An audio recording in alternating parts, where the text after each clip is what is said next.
What's going on, everybody? You got Matty Brolic here, and I am here for Season 4 of the PPL, the Pokemon Premier League, and I am really excited to announce that I am going to be the analyst for the Power Rankings, normally joined with my very good friend and potential love interest, Sticks from the Token Minorities, but unfortunately he could not make it today, very, very unfortunately, because I miss him, and I was excited to do these videos with him, but you know what? It's only week 1. Technically, it's week 0, so it's alright. We'll have a lot more Matty and Sticks combo coming up soon in the near future. But yes, like I said, Season 4 of the Pokemon Premier League. The coaches have just drafted. This is an awesome league, guys. Really, really competitive with just awesome players. Guys that, you know, some of which are very, very well known throughout the community. And all around, just awesome guys so far. For everyone I've met, I really like the people in the PPL so far. So I'm really excited to be doing this, and because it's, I don't know, it gets kind of sticky to just kind of rank people. I put an actual power rankings out for week 0, considering you can't really take into account coaches' skill levels and whatnot, and then you can't, you know, it's just kind of hard to rank people based on what their team is alone without seeing them even get to use it at all. So it's always kind of sticky to power rank people on week 0. So what I'm going to be doing today is actually analyzing every draft and then giving them a ranking on a scale from 1 to 10. You know, to kind of still give them some type of a power ranking, because I guess, you know, the best team in this ranking that I give you guys will go on to technically be number 1 in the power rankings if you want to look at it that way. But at the same time, these are just my opinions on the people's drafts. And guys, trust me, I have some certain strong biases, so these are just my opinions, and I don't want them to offend anybody. These are just, you know, I'm trying to be as objective as possible here, but it's really not easy in a game like Pokemon when everyone has like a certain style of play, certain preferences. They've all gone through their own experiences to think certain things about different Pokemon and whatnot. So that is why my opinions, I guess, you know, kind of are the way they are going to be. But overall, I definitely put a lot of work into analyzing everyone's team and taking down some notes and, yeah, really coming up with strengths and weaknesses for each squad. So we're going to start alphabetically, guys. And to start off, we have the Birmingham Spritzee, coached by Onesie Bennett. Now, this team has some really, really interesting Pokemon, like Mega Latios, Volcanion. I think Volcanion has a lot of potential. It's one of those Pokemon that just, you know, is brand new to draft format. Not that many people have been able to use it, like YoFizz and the GBA has used it. And it started off kind of slow, but throughout the season, everyone kind of realized how powerful it is. There are a bunch of, or not a bunch, but a few other people I've seen use it here and there now that a lot of leagues are kind of starting up around this time. And it has been putting in some pretty good work. So I think it is a Pokemon that still has unfound potential that some people haven't even unlocked and seen yet, but it's right off the bat a very good Pokemon. Ferrothorn, obviously one of the better steel types, defensive steel types in the format. Thundurus T, a huge threat. I'm a big Thundurus I fan, but I think Thundurus T is very, very threatening still. And overall, it has some pretty nice support picks, like Gengar in round 7. Kind of reminds me of how in my draft, I got Gengar, I think round 8 actually. So it goes to show, either round 8 or round 9, I can't remember, but I think it was round 8. It goes to show, I'm not in the PPL, I'm in the MPL, just want to clear that up. But it goes to show that, you know, Pokemon as good as Gengar could really fall back further in the draft. And sometimes if you have an idea of what you want, you can kind of bide your time and let some of these really strong Pokemon fall back and just have them kind of support your team and just throw them onto your team if you think they're a good fit. And Gengar definitely seems to be a pretty cool fit on this squad so far. But overall, some of the things I would like to say about it is that it's not necessarily slow because it has some pretty fast Pokemon in Latios, Scyther, and Gengar, but they're all kind of stuck in the same base speed tier. Scyther's a little bit slower than Gengar and Latios, but for a pretty offensive-looking team overall, I feel like it should have a little bit more speed. It doesn't really have access to much good priority either. I mean, Hariyama's got some like priority here and there. Scyther's got, I don't know, stab, quick attack, and stuff. But other than that, outside of maybe like a few Pokemon getting like a random Sucker Punch and whatnot, it really doesn't have a lot of priority to make up for its fairly low speed. And its hazard removal, it just seems to be a little bit weak in my opinion, because Scyther does get defog, but obviously Scyther is 4 times weak to Stealth Rock, so it's not a reliable defogger in that sense. And then you have Sandslash, who is a pretty good spinner. I'd say especially in the format, considering that you could like tailor its EVs to lift certain hits that would prevent it from spinning otherwise. It's a decent spinner, but I think that it's just a Pokemon that can take away momentum from your team. It's just not that strong, not very fast, not crazy bulky. So to switch it in, it doesn't really give you any momentum. And it's the type of spinner that can get set up rocks on by a lot of rock setters. So that's one of the things I don't really like about Sandslash that much as a spinner. And then Mega Latios obviously gets defog. And it's actually a pretty good defogger, of course, because it's ridiculously bulky with great offensive presence as well. But, do you really want your Mega to be relegated to a defog role that often? I would say in Mega Latios' case, normally no, but that doesn't mean that it can't be used effectively at all whatsoever. So I think if, Onesie Benek could play around some of those issues, this team could do quite well. But because of the weak hazard removal, the team being fairly slow for a more offensive squad than balanced, and good but not insanely good, like team strength and balanced synergy and stats, I'm gonna give this team a 7 out of 10. So that's definitely solid because I tried my best not to really give out like just 10s and left and right, whatever. So anyway, next draft we have the Bayern Munich, which I love that name, coached by Shoddy. Now, this team is really threatening. Pokemon like Nidoqueen, Clefable, Latias, Rotom-Wash, Lucario, even Mega Pidgeot can all put in just so much work in certain matchups. Like, I think that Clefable, depending on who is using it, could be one of the best Pokemon in the format just entirely. It is so good. If you guys watch Jolt from the Toku Minorities, in the NPL Season 4, you guys will see that Clefable just has a certain set in its arsenal that could tear up pretty much every single team. It's so hard to not bring Clef every single week because it'll just find a way to be useful. And from what I've seen, Shoddy seems to be that type of player to really be able to exploit Clef's potential. So we'll see what he can do with it this season. And then Nidoqueen is a Pokemon I really like. I think Nidoqueen has incredible versatility, great bulk and typing, just an excellent pick. Latias as well. Latias is really awesome in the format. Rotom-Wash is pretty good. Like, Rotom-Wash is just good at what it does. Even if it's standard, that's the kind of cool part. But other than that, it does have a few nice options up its sleeve, so it's not like incredibly one-dimensional. It has its versatility. And Lucario. Lucario is really an incredible Pokemon in the format because outside of its fairly low speed for an offensive Pokemon, it has access to great priority moves in Bullet Punch, Vacuum Wave, and then Extreme Speed, of course. And its mixed attacking stats, plus its ability to set up with great moves like Swords Dance, Nasty Plot, and Agility, really give Lucario the versatility to just tear up so many teams with its amazing offensive stabs and just all-around offensive coverage. So, great first 6 picks there.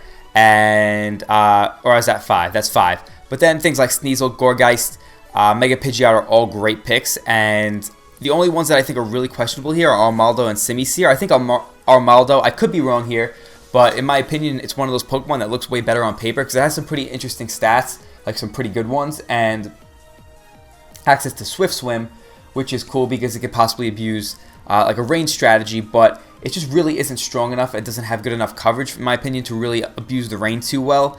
And as a spinner, being weak to rocks and losing a lot of momentum, I don't see it as being a great rapid spinner, especially because its defensive typing isn't that good either, so it's not going to be switching into too many Pokemon. But Simisear, I actually did look into this pick a little bit because I was like, you know what, that, with 4 points left, I feel like you can get something pretty worthwhile. So I wonder why he went with Simisear. And I looked at it, and Simisear actually does have amazing coverage. The one thing I don't like about it is that it doesn't get like a really strong stab physical fire move like Flare Blitz, because it seemed like his physical move pool was a little bit better than a special one, but it does get Fire Blast and Overheat and things like that. So it could be a sleeper pick because it's got pretty good speed and decent both attack and special attack. So even though it's really frail and it's a fire type, which isn't a bad defensive type anymore, but obviously it's weak to rocks and stuff, so that could definitely be an interesting pick. So all around, I think that this team is quite good. Another thing, I don't like the hazard removal on this team very much because Latias is a great defogger, no doubt about it, but If you don't want to relegate Latias to a defogging slot, you can go defog Mega Pidgeot, I guess. And Armaldo, as in my opinion, is just a poor spinner. So I think this team is very solid, and if played well, could be a huge threat. But those are just a couple weaknesses I wanted to point out there. In terms of speed, I think it's fine because Sneasel hits that nice base 115, which is a very nice speed tier to hit. And this team has a good amount of priority and powerful ones too. So I think that speed really isn't an issue with this team. And the defensive synergy, even though it's a fairly offensive, well, almost very offensive team, is good to the point where it could play around other powerful attackers. So I'd give this team an 8 or 9 out of 10. Anywhere in between then. I don't know if I can give 8.5s. So I would say between 8 or 9, just depending on what kind of mood I'm in. I don't know. So next one we have the Newcastle United, coached by Fufu2, who is currently in the GBA and had a pretty nice end of the season. And he has a really good draft in pretty much all aspects, in my opinion. The only weakness that really kind of jumped out at me, or weaknesses rather, that jumped out at me, were the fact that it only has 9 Pokemon. I guess you were allowed to draft anywhere between either 8 or 9 Pokemon, as long as you, stayed within the, and you could draft up to 11 as long as you stayed within the point value, because each Pokemon costs a certain amount of points. So with Newcastle United, all of their Pokemon are really, really good. Like, just going down the list, you have Starmie, Sylveon, Roserade, Mandibuzz, Talonflame. In the 5th round, you got Talonflame. Mega Aggron, Haxorus, Golurk, and Lantern. Like, that's a really good team. Can really keep up the momentum with a nice Volt-turning core with things like Talonflame, Mandibuzz, Lantern, and then even things like Baton Pass Sylveon. So really, really solid Pokemon on this team. I just don't like the fact that there's only 9 Pokemon. I know that, a lot of these Pokemon are worth a lot more than some of these kind of just filler picks. But at the same time, I just think that to have to prepare for 11 Pokemon as opposed to 9 could definitely throw off opposing coaches, especially ones who I stress a little bit too much about covering every single little thing. So I think having 9 Pokemon puts yourself at a certain disadvantage. I mean, obviously there's opportunity cost. You can't get as expensive a Pokemon if you go with 11. But I always think that 11 Pokemon with really smart point allocation is the best way to go in this type of draft. And that, I think, is where Fufu may have messed up. Who knows? Maybe he knows how to use these Pokemon so well that he'll have no issues at all. But like I said, these are all amazing Pokemon. One of the other weaknesses is that I think it lacks a bit of wall breaking power. The reason I say that is because you might be thinking Haxorus, like base 147 physical attack. Are you kidding me? But the thing is, Haxorus is just a pure Dragon type, and Dragon isn't the best, in my opinion, stab typing in Pokemon in general anymore. So it's not like you could just bring Banded Haxorus to too many games and just click Outrage and not have to worry about what's going to happen. Its coverage is pretty good, but obviously those aren't stab moves, so it doesn't just click buttons and watch everything drop all the time. But it is a very strong Pokemon nonetheless. And then you have Sylveon, who is ridiculously strong with the Pixelate ability, but obviously Sylveon's not going to be offensive every week, and it's a slow Pokemon. So the fact that it's slow definitely hurts it in regards to wall breaking, because it can't really outspeed much. So overall, I think this team is really strong, and if Sam could use it well, it'll just put in tons of work this season. But, like I said, those are some weaknesses that I just, kind of felt were worthy of mentioning. So we'll see what happens and how that actually plays out during the season. So I would give this team also an 8 or 9 out of 10. I would say closer to 9 out of 10, but yeah, like, it's just definitely close because of those 2 weaknesses. They could end up being glaring, or it could just be me overestimating those weaknesses. So the next team we have here is the Maryland Terrapins, coached by Under the Radar. Now, this is the absolute best rain draft I've ever seen.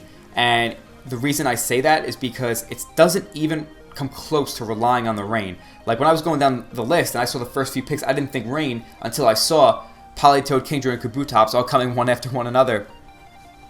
And it's crazy because his first few picks were Mega Scizor, which I don't know if I would pick Mega Scizor first round. I think it's a good Mega, but I don't think it's worthy of a first round pick. But if he really wanted that and he had an idea of what his team was going to look like, then it is fine, because it definitely is a good Mega. But Mega Scizor, Torrentee, Nidoking, Raikou, Celebi, are his first 5 picks. And then he went with Kingdra next, which is another pretty nice complimentary pick, but then he was able to get Politoed after that, which allowed him to get Kabutops, and then, in my opinion, 3 great sleepers in Miltank, Togetic, and Machoke. Now, the reason I think this is such an amazing team is because it has options to do so many different things. It synergizes defensively so well, because most of this team has really good offensive potential, but still has a great typing synergy and defensive backbone, just due to either its pretty good bulk or certain abilities like a Regenerator on Tornadus T make it an incredible pivot both offensively and defensively. Celebi can obviously go both offensively and defensively very, very effectively. Politoed's another one that can go offensive and defensive quite well. Miltank and Togetic are good fallback defensive Pokemon that really don't have much offensive utility, but just have good utility all around, as well as good defensive bulk and stats. So that's pretty cool. And the nice U-turning core, or even Volt-turning core, Volt-turning core, with things like Mega Scizor, Tornadus T, and Raikou really allow they really allow those 3 to keep up momentum and break opponents' teams, especially by turning or Volt switching into things like Nidoking, rain boosted sweepers like Kingdra and Kabutops. And what's really cool is that even if both Kingdra and Kabutops don't come to a match, Politoed and its rain can still be utilized with things like Tornadus T spamming Hurricane and Raikou spamming Thunder, even Nidoking if it wants to go Thunder, which is pretty cool. So I think this team is fantastic. And Machoke, I feel like that's a pretty good sleeper pick because it was only 1 point, and Machamp is a really solid Pokemon. Machoke gets a Violite, which allows it to be even bulkier than Machamp and still gets a lot of the same moves, most if not all of the same moves and abilities that make Machamp a pretty useful Pokemon. So I think that's a really interesting pick, and in my opinion, this is probably the best draft out of all of them. I just was going to give it a 9 or a 10 out of 10, but I'm leaning towards a 10 out of 10 because I really can't find too many weaknesses that would really be glaring to this team. So if Under the Radar could play it well this season, I expect him to go pretty far.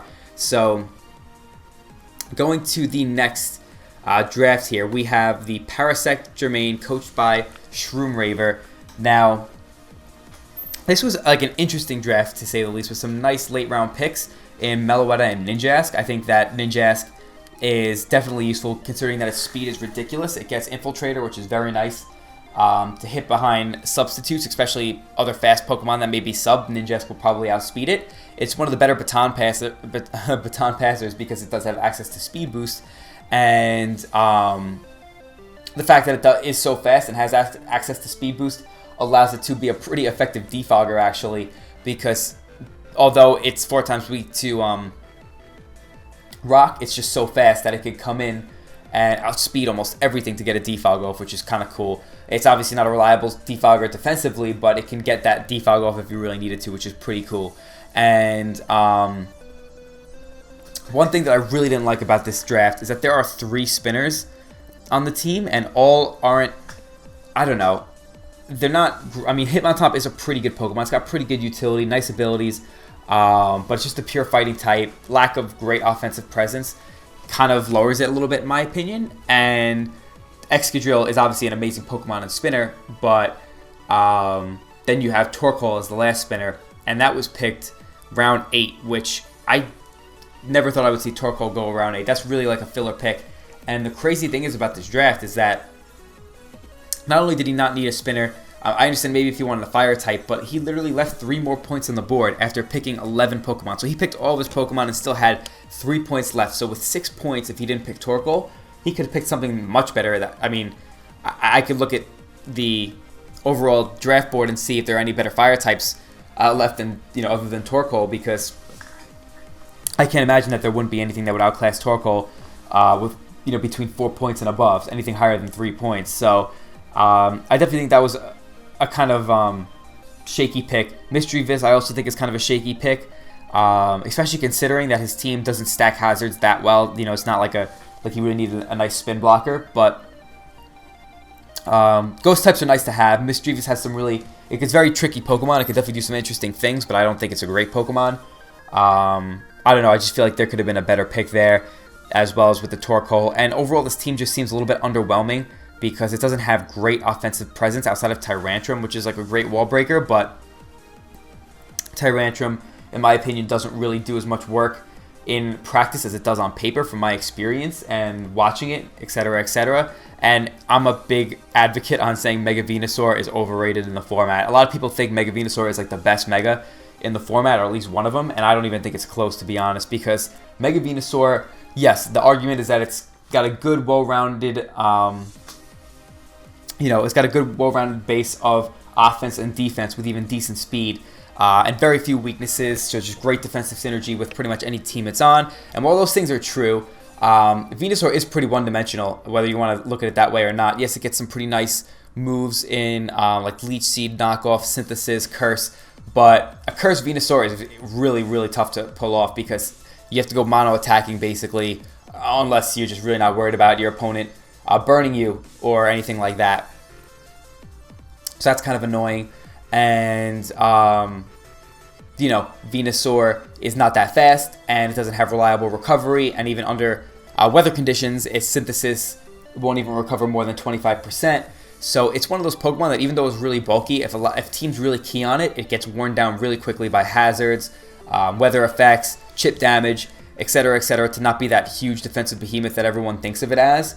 And, its offensive prowess is solid. It's got good offensive stats on both ends of the spectrum, but they're not great, and it's not like it's nowhere near a wall breaker. It's just one of those Pokemon that could 1v1 a lot of Pokemon. But the thing is, when they're all, potentially geared to have some type of coverage or some way to troll or hit the Mega Venusaur hard, it's not as good at 1v1ing in this type of format, in my opinion, as it normally would be, because its move pool isn't that wide and it isn't that versatile like a lot of people think it is. So that's one of the reasons, or that's pretty much the main reason I'm just not a Mega Venusaur fan. So overall, I would have to give this squad a 6 out of 10 because I think it could definitely be interesting if used well.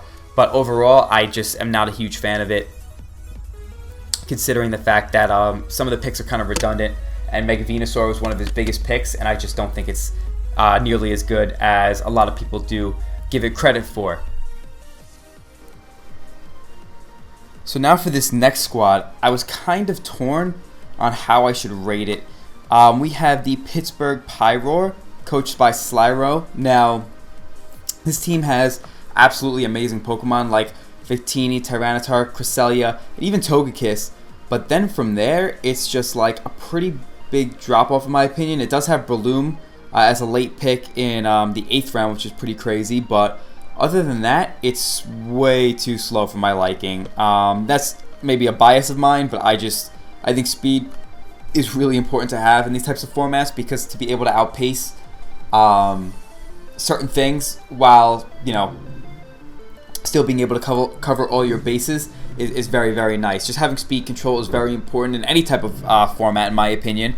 And in draft, especially when you can see your opponent's team, to be able to outspeed most things definitely puts you in a good, more comfortable position, both in the actual game and at peace of mind. So all around, this team has, like I said, some amazing Pokemon that could be used to great success, like Victini, Titar, Togekiss, Cresselia are all huge superstars in my opinion. Obviously, Togekiss could hack everyone to death, even though it's not necessarily the strongest Pokemon ever, or the bulkiest, or the fastest, or anything like that. But it's just always useful. It's got a great move pool. And Cresselia is like one of the fattest Pokemon, while Victini is one of the strongest. But Mega Steelix is one of my favorite Megas, actually, but I just don't know how well it would work in the format. I think it's got a great typing. I think Steel Ground is a very good typing. The fact that it can abuse T-Tar Sand is pretty nice, but outside of that, Mega Steelix, it's not a great, it's just not great. In my opinion, it's got a decent amount of common weaknesses and just low special defense that doesn't allow it to eat up special defense hits all day, or special attacks all day. And its move pool is pretty good, but not great. I don't know. I really like Mega Steelix, but I think that this team has a lot of potential to run Trick Room. But that's one of my biggest issues with it, is because I feel like to have good speed control, this team is going to need to rely on Trick Room, which I literally this Trick Room is my favorite playstyle to play in standard play, standard OU. Trick Room, if you look on the Smogon forums, you'll see me, put a bunch of whole Trick Room rate my teams out that, I'm really proud of. I love those Trick Room teams, but I just know from experience that it's not the most reliable playstyle, and especially in draft when your opponent knows that that's what you may bring. I don't know, something about it just turns me off a little bit, and because of that, I had to give this team a 6 out of 10, because even some of the later picks, like Glaceon, I really don't like that pick at all. I just don't think Glaceon is that good. I mean, I like that he got Spinnerack to try to provide some potential speed control, being that it has Sticky Web, but Glaceon I'm really not a fan of. So, going into the next team, we have the the San Francisco Arcanines, coached by SceptileMC, another coach in the GBA who is doing quite well this season, as he always seems to do. Now, the first thing I saw was that he had a fantastic, and I mean one of the best I've ever seen, Fairy Dragon Steel Cores. It is just absolutely amazing with Jirachi, Salamence, and Azumarill. Just three. Well, I would say Azumarill. Well, Azumarill is versatile. It's not crazy versatile like Jirachi and Salamence, but it definitely is versatile. But it's just so good at what it normally does. And, being a ridiculously powerful wall breaker that can set up with Belly Drum or just run an Assault Vest. Obviously, Choice Band, in my opinion, is its best set, because so few teams, even when they know what it's going to do, can switch into it. But then Jirachi is one of the best Pokemon in the format because its typing is nice and its coverage, ability, all those things just make it ridiculously useful and so hard to not bring to a match. Salamence, same thing. It definitely does struggle in certain matchups, but I think that Salamence has enough tools to be useful in a lot more and just destroy certain teams. So I think those picks were amazing. And then Tangrowth right after that I think is another great pick, because I think Tangrowth, even though it's definitely good in the format, I think that people sleep on it a little bit, because literally it's one of the best Pokemon in OU right now, and it's for good reason, because Tangrowth can literally do so much with its ridiculous stats, great ability and regenerator, and insane coverage with decent attacking stats on both ends of the spectrum. So Tangrowth is not to be slept on, and I think those first 4 picks were just unbelievable, and after that, it really kind of dropped off for me, which is kind of surprising because I usually like SceptileMC's drafts a lot. He went with Mega Sableye, which is obviously a pretty good Mega, but outside of, I haven't really seen many people use Mega Sableye too effectively. I saw A-Drive do it in Season 4 of the GBA, but I don't know, even then I wasn't necessarily as impressed with it, especially because the competition has risen in the GBA considerably ever since then.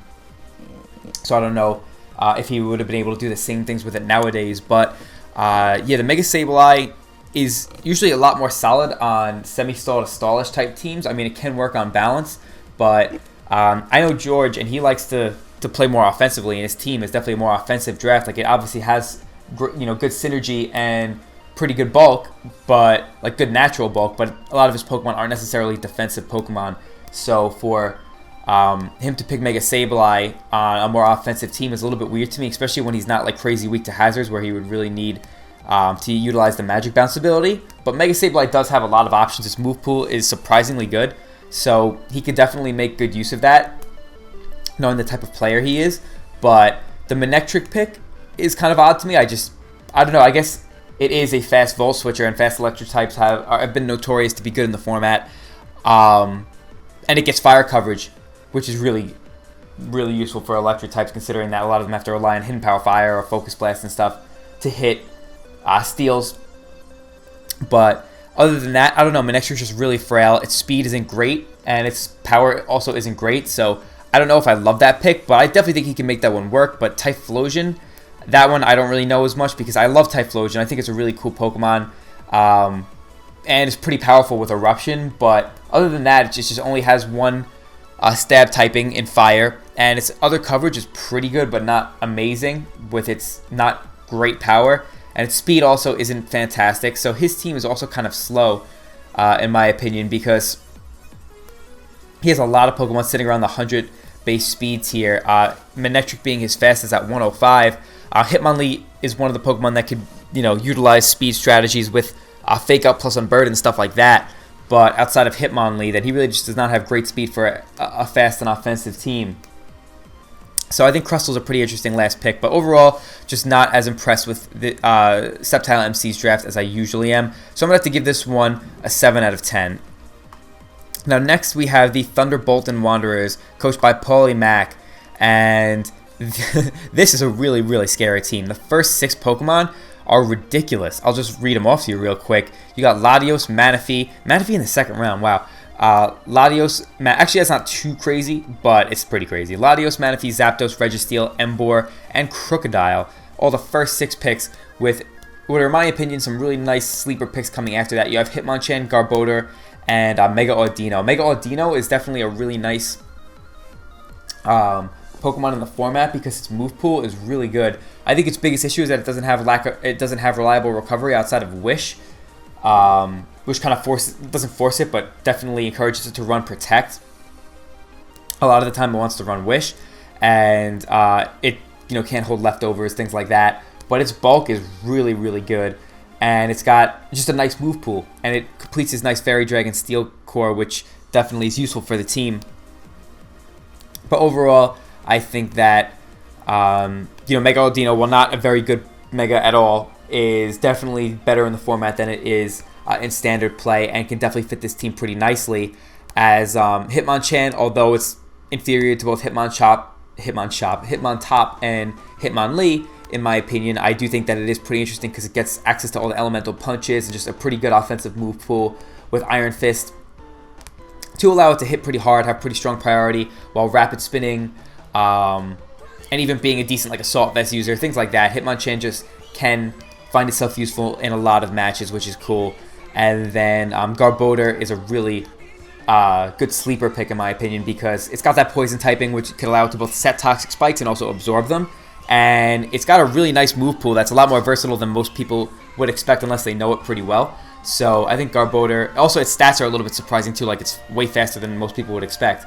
And all in all, I think that it could be a pretty good pick this season, while this team certainly has no trouble breaking open opponents' teams with things like Latios, Emboar, even Manaphy and Crocodile, because Manaphy gets set up, and Crocodile is a pretty strong Pokemon with a good offensive typing. And then Registeel, in my opinion, is a really, really good Steel type in the format. I've been using it this season in the NPL, and it was the pick on my team that I was just like, if anything, this probably fits my team the least, and this is probably the one I'd be the quickest to trade. Nope, 6 weeks in, and that thing is 5-1, and it has put in way more work than just having a 5-to-1 kill death ratio, because it just is really reliable, has the move pool to be useful in a lot of matches, and although it could find itself being set up fodder every now and then, it just has so many more good qualities that can make up for the fact that it's just really passive overall. So I would have to give this team actually a 7 or 8 out of 10. I think that the biggest issues for me with this team is that it's a little slow for an offensive team, like a lot of these, because Latios is his fastest Pokemon, and this team is very offensive. And it could be played defensively, I guess, but overall, it just excels more as an offensive team because the Pokemon are more offensive powerhouses than defensive for the most part.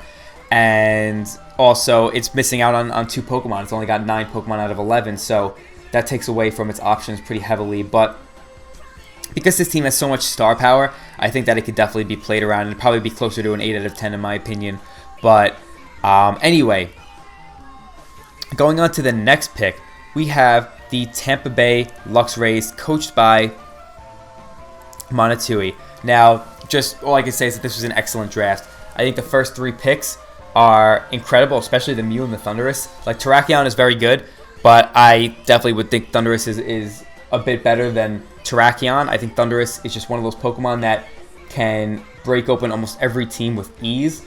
You could just design a set that can punish pretty much every single Pokemon on your opponent's roster, which is just so much fun to do. And it could use both Prankster and Defiant very well, because Prankster will allow it to make use of moves like Substitute, Thunder Wave obviously, Agility, Nasty Plot, Taunt, and then Defiant really allows it to use its kind of underrated attack stat, base 115 attack, a lot of people don't realize how strong it is and how decent its physical move pool is. So it could really use that to its advantage and come in on weak defoggers, or you know, if Intimidators want to come in on Thunderous thinking that, you know, I don't know, for whatever reason they could just knock Thunderous out or won't have enough power to kill it, all of a sudden it gets its stats boosted by Defiant, which is cool. So Thunderous is a very strong Pokemon with a lot of options, and Mew is obviously Mew. It could do anything, and just knowing Mono's preparation, I know that he can make very good use of Mew. I said Muse. Wow. He can make very good use of Mew, but regardless of the coach, Mew can put in work regardless of the matchup, regardless of the coach. Whatever it is, Mew can always do very well, and because of that, I think that those 3 picks are really, really good, because then Terrakion has access to Stealth Rock as well, and just hits ridiculously hard. It has a pretty decent amount of offensive versatility, not really defensive, but then after that, all these other picks just seem to support the rest of the team so well. You got things like Fortress, which is a pretty nice steel type that has, you know, a fantastic utility. We all know that. Has a pretty good spinner that can keep up momentum with moves like Volt Switch. Pretty decent offensive move pool, and then all forms of entry hazards except Sticky Web. So that's great utility there. Skuntank is a really underrated defogger in the format with really nice move pool and just well-balanced stats that allow it to do, or perform rather, a whole bunch of different roles that not as many other dark or poison types can do. Now, Jellicent is a really nice skull switching, which is always nice to have on a team, and Jellicent's move pool and defensive typing allow it to do quite a bit. It could also be a decent Trick Room setter, as it has some pretty powerful moves it could abuse on its own, but could be a bulky one as well. Stall Breaker with Taunt. Jellicent's definitely a sleeper, not really a sleeper pick, but I think it's a bit underrated. And then you have things like Pillow Swine, which is a really solid ground type with a Violite. Eats up hits really well. Has priority Ice Shard, which is cool. Sets up rocks on a ton of different things because it can get the ability Oblivious, which prevents Taunt from affecting it. And then Yanmega is really cool in my opinion. Speed Boost is a great ability, and Yanmega has the power, bulk, and coverage to utilize Speed Boost really well. And I mean, it's not really bulky, but it has pretty decent physical defense, which is more important for most Speed Boost users because all priority except for Vacuum Wave is physical, and it 4 times uses Vacuum Wave anyway.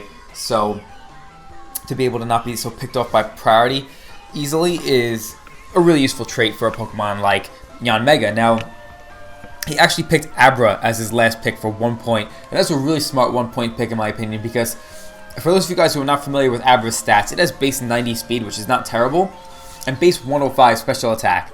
So this baby Pokemon has that high stats, or those high of stats, being the lowest evolution form of the Alakazam line, and has the ability Magic Guard. So it could use, you know, it could utilize a Focus Sash set pretty darn well if you really need just something in the back that could reliably take 1 hit pretty much guaranteed, as long as it's not like a 2-hit move or it doesn't get flinched or something like that, and get off a really necessary hit, whether it be a move or a nice support move like Thunder Wave. I don't know. Abra just has actually a lot of options, which makes it definitely a really smart 1 point pick in my opinion. But then you got Heatmore, and I'm not too familiar with Heatmore. I know it's got a pretty decent move pool, and it's actually got really high special attack and maybe decent physical attack too, but its bulk isn't great, and its speed is really low. So I'm not really sure why he went with Heatmore. I mean, I guess it's not that bad of a pick, because if he wanted a fire type and he wanted Abra, then going Heatmore wouldn't be a bad idea.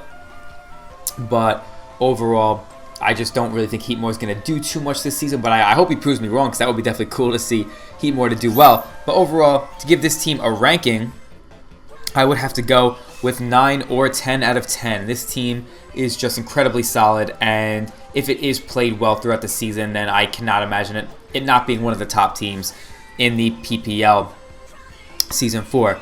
So now going on to the next team, we have the Norwich Skitty, coached by Don Fanatic, and this team is odd.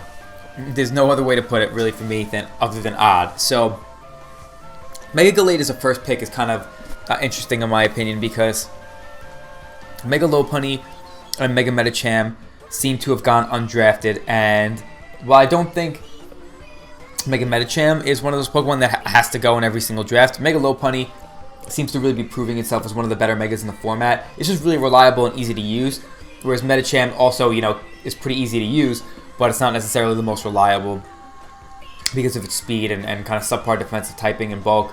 But still, it's still one of the better Megas in my opinion in the whole format, so I think it's way better than Gallade. And, well, actually, I don't know.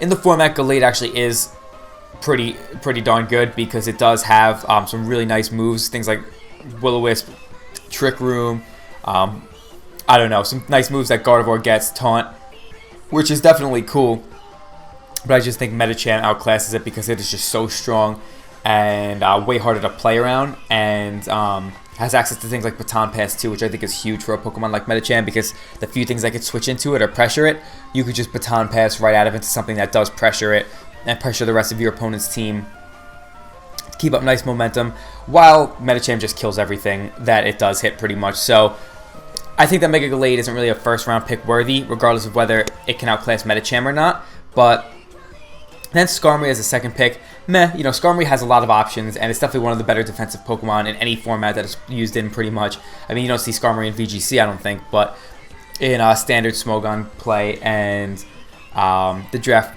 the whole draft league format, Skarmory is always a top defensive prospect. But as a second round pick, I don't know how I feel about it. And then for the third pick, Aromatisse. I never in my life thought I'd see Aromatisse go third. Aromatisse is one of those Pokemon that could easily be slept on and be undrafted at all, because it is a pretty good Pokemon. But for it to go drafted in the third round is really surprising to me. I do not think it's worthy of a third round pick, and I just don't really think that this person has enough firepower in their first three picks as they should. Now, as you go down the line, you have Donphan, which I do think is a pretty good Pokemon, but Donphan is usually good once you already have some powerhouses. Donphan can support those powerhouses pretty well. Then you have Arcanine, which is a good Pokemon, definitely good, but I don't think Arcanine's amazing. I don't think it's like one of those game-breaking Pokemon. I think it's a very solid Pokemon because its stats are just really good all around. It has access to extreme speed. It's a really strong physical attacker and decent special attacker as well, with access to Intimidate, which actually allows it to be a really solid physical wall. As Fire is a better defensive typing in Gen 6 than it ever was before. But being weak to rocks is so annoying in my opinion. And because of that reason, I've never been a huge fan of Arcanine. But I definitely do think it is very good in the format. It could even be better than Entei actually. So then Heliolisk, which is a pretty decent Pokemon, but it's obviously outclassed by things like Raikou, Thundurus, Mega Manectric. So I don't think that it's necessarily an awesome Pokemon. I think it's always a good pick no matter what team it's on, but I just don't think this team has anything that's really that impressive so far, because the next pick is Noivern, which Noivern is just too weak and frail to really be that good of a Pokemon in the format. It has nice coverage, yes, but I don't think that its speed and coverage really makes up for the fact with how weak it is and how frail it is, and the fact that it's weak to rocks and doesn't have crazy options like a Pokemon like, I don't know, Torrentee or Greninja. So then, next we have one of my favorite Pokemon. We have Crawdaunt, which is just such a huge powerhouse. It busts open holes. It can bust open holes in pretty much every single team, and gets a nice priority Aqua Jet with adaptability that gives it some pretty strong, it gives it a strong move to outspeed faster Pokemon, which is very nice. But Crawdaunt is just one of those Pokemon that's too frail and slow to just be an absolute dominant force in a league. It's definitely nice to have that ridiculous wall breaker in the back that your opponents always need something for, but it's not one of those Pokemon that you could just slap Crawdaunt on every team and it's just going to put in work, because you need to play Crawdaunt well. Believe me, Crawdaunt is a Pokemon I said is one of my favorites. I even used it in the NPL for Season 4, and it actually went, I believe it was 11-2 throughout the season, which is very good kill-death ratio, but I only brought it to maybe 4 at most of my 12 games, so that just goes to show that Crawdaunt does not fit on teams as easily as you would like it to. It needs to be played really well and have a good matchup. So I was able to use it well because I had a lot of experience using Crawdaunt with Trick Room, or I just love to use it in general. But because because of the fact it's so frail and it's so slow. It just does struggle to put in the work against a lot of squads. So, Cronin's a good pick, but like I said, I still don't see this team having a lot of the star power or just great synergy or great anything to really jump out at me. And then his last Pokemon was Metagross, which is a really, really solid Pokemon, but I don't know. He already has Skarmory as a pretty sturdy steel type. I don't know. There's nothing wrong with having 2 steel types, and Metagross has tons of options, so that's always good. Metagross is a good Pokemon, but like I said, nothing on this team really jumps out at me as being very good. I mean, I guess if this person is really comfortable using his team, then he could do fine with it, and it could surprise some people. But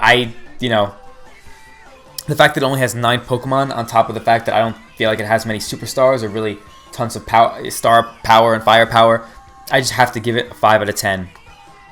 So moving on to the next team, we have the Westcham United, coached by Unawful Exile. And this is a very nice and offensive draft in my opinion. It's definitely one of my favorites, considering my own biases and what I like to use. Infernape is my favorite Pokemon, so that's obviously a huge bias right there, and that was his first pick. And I don't know if I think Infernape is worth a first pick. I think it's definitely should never go lower than second round.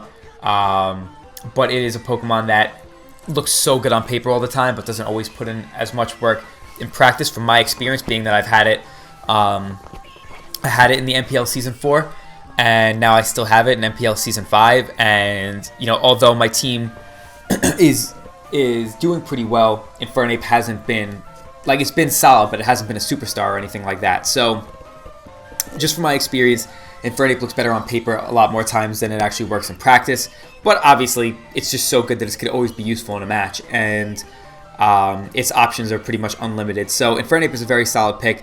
But then some really nice things like Scolipede, Whimsicott, Blastoise. I really like Scolipede and Whimsicott. Those are 2 Pokemon I'm comfortable using, and I think they just have so much potential that could easily be exploited by the right coach.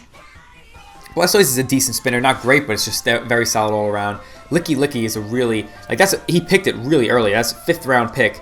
Licky Licky was definitely surprising in my opinion, but Licky Licky is one of those Pokemon that just has really, really solid stats, coupled with an amazing move pool that can allow it to just fulfill a lot of roles on a team. So I think Licky Licky is definitely a good pick, usually for later rounds, but maybe this person just really wanted to secure that thing. Goodra is fantastic in the format. It is so good. It's so much better than it is in standard play, in my opinion. Goodra is so customizable to your opponent's team because its move pool is godly. Its special bulk is absolutely ludicrous, and it gets access to things like Curse that could even mitigate its low physical bulk. So Goodra, great pick. Coupled with Magnezone, I actually have Magnezone on my MPL team as well, and that thing is really underrated. People think that I'll just slap a Shed Shell on my Pokemon, on my Steel types to avoid getting trapped. But think about that. You need to run a subpar item in Shed Shell on your Pokemon just in case your opponent runs a Magnepull Magnezone. They may not run Magnepull. They may not bring Magnezone. So the fact that you have to waste a slot, an item slot, on that Pokemon just to possibly not get trapped by Magnezone is already being useful without even necessarily coming to the game.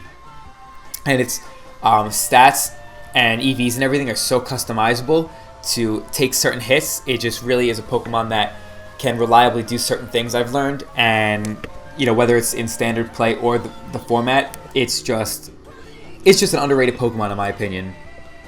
And I think if it's played well, it could put in the work this season. And then next we got another Pokemon similar.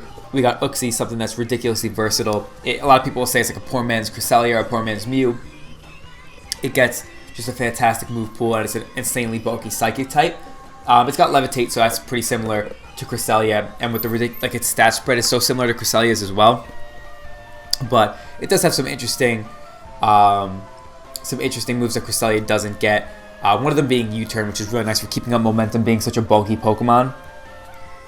And Stealth Rocks too, which is obviously huge because it gets set up so easily. The fact that it's ridiculously bulky and just being a pure Psychic type is a good defensive typing. So Uxie is definitely not something to be slept on. Golem also is not something to be slept on because it is a powerful Pokemon with good defenses. The access to Sturdy to allow it to set up Stealth Rocks from full pretty easily, or just do something from full pretty easily. And yeah, it definitely has some interesting techniques it could run. And I'm excited to see how he could use Golem this year. So that should definitely be pretty interesting. So for his last 2 picks, he got Mega Aerodactyl, which is a great fit to the team because he's got a good amount of power on this squad, and Mega Aerodactyl really gives him a fast and also pretty powerful attacker that can take advantage of the rest of his squad, weakening his opponent's teams. And finally, he's got Leopard, which is a menace in the format. It is just a huge nuisance to prepare for and even play against because the fact that it has Prankster with moves like Taunt, Thunder Wave, even gets access to things like U-Turn, and it's got a decently powerful knockoff too because it's a Stab Dark type. So Leopard is something that could be really annoying and useful throughout the course of a match, and if played well, just like the rest of the team, could put in a lot of work. So this is one of those teams that I think if the coach is really used to using these Pokemon and really comfortable with using these Pokemon, they will go very far and have a really solid season. So finally, I gotta just give that team a rate. For the West United, I decided to give them an 8 out of 10.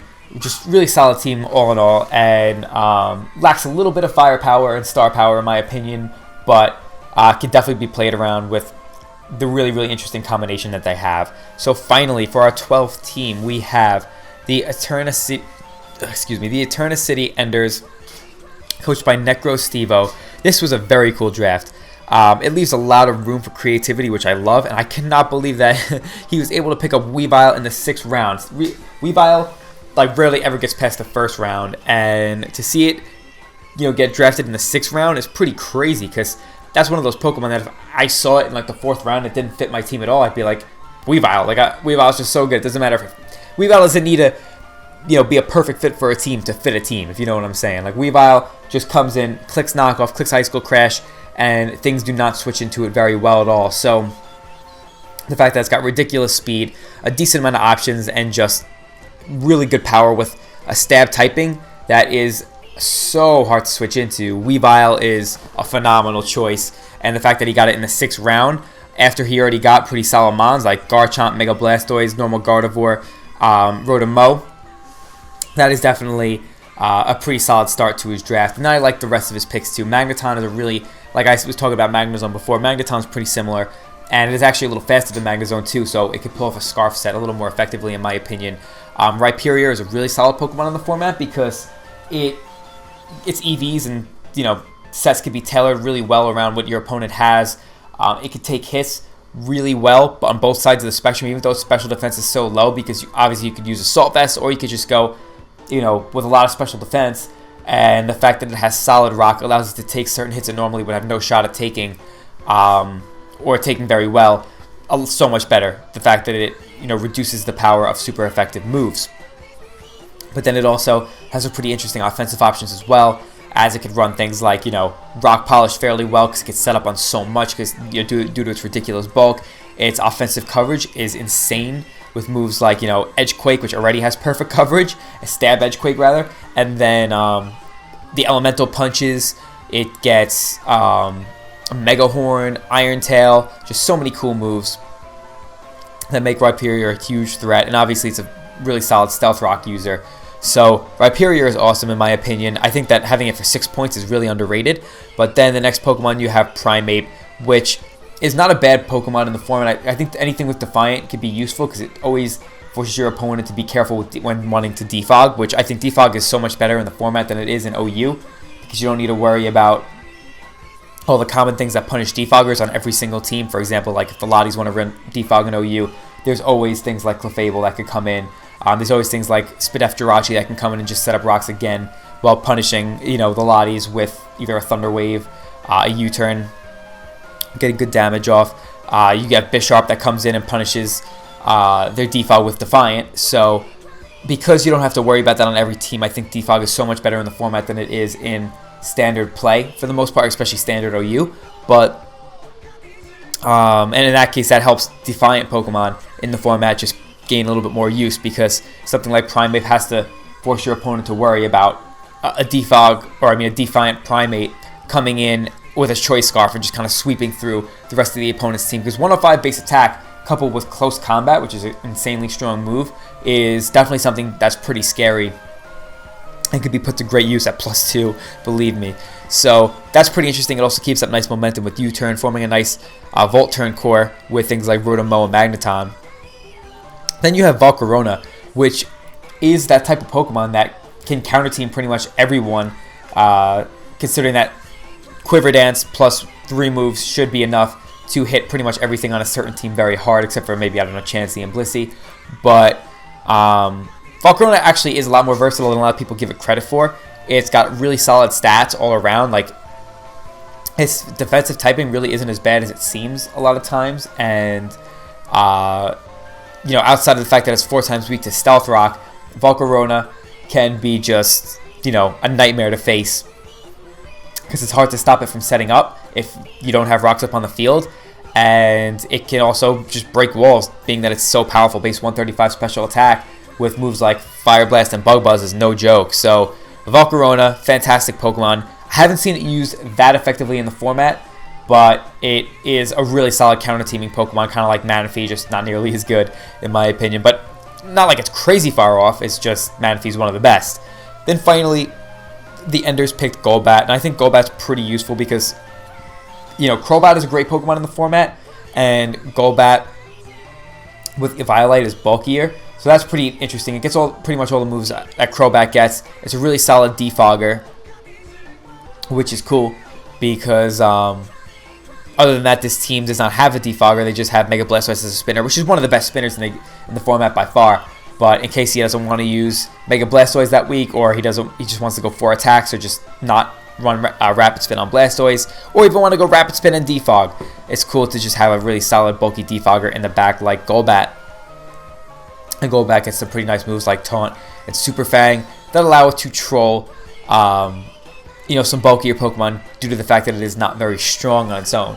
So overall, looking at this draft, I actually really like it. I think that if the coach is really comfortable using these Pokemon, like I said with a bunch of teams, this one could really go far. Really go far. It's just has so much room for creativity in my opinion, and that is huge in this type of format. A lot of the Pokemon are really versatile, and if played well, there's no doubt in my mind that this team could be a serious threat. So I have to give it an 8 or 9 out of 10. So that wraps it up for the Week 0 Power Rankings, which was more of a draft analysis. So I really hope you guys enjoyed. How many minutes did I ramble on for? Wow, I'm already at like 50 minutes, 50-something minutes.